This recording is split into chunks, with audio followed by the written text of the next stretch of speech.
বর্তমান জামাতে ইসলাম বাংলাদেশ কি সঠিক রাজনৈতিক দল?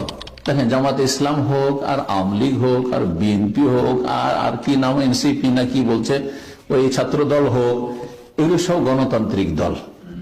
ইসলাম যদি আপনি বিশ্বাস করেন, ইসলামের আকীদা, ইসলামের মতাদর্শ আর ইসলাম যদি বুঝেন, তাহলে গণতন্ত্র ইসলাম সমর্থন করে না, গণতন্ত্র ইসলাম সমর্থন করেন না। তো আপনাকে এই ইসলামের নাম ব্যবহার করে যে গণতন্ত্রে যাচ্ছেন আপনি, সেখানে আপনার বহু শিরক মেনে নিতে হবে, বহু পাপ মেনে নিতে হবে, সেগুলি সংস্কার করতেও পারবেন না, ক্ষমতা নেই।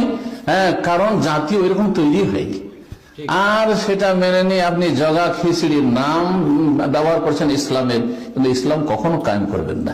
এটা আপনার দুনিয়ার স্বার্থ কায়েম করা, কেউ দুনিয়াদারি করে করছে আর কেউ আপনি ইসলাম কে পুঁজি করে করছেন। আপনি এইভাবে ধোকা দিবেন না। যারা দুনিয়াদারি করে রাজনীতি করছে আর লুটে পুটে খাচ্ছে, তারা আপনার ইসলামের অপব্যবহার, ইসলামের অপব্যাখ্যার চাইতে ভালো। যে ওদেরকে সবাই চেনে, কেউ মনে করেন না যে ওদেরকে ভোট দিলে নাকি হবে। আমি স্পষ্ট ভাষা, আওয়ামী লীগ বিএনপি কে ভোট দিলে নেকি হবে কেউ বলবেন? কেউ বলবেন না।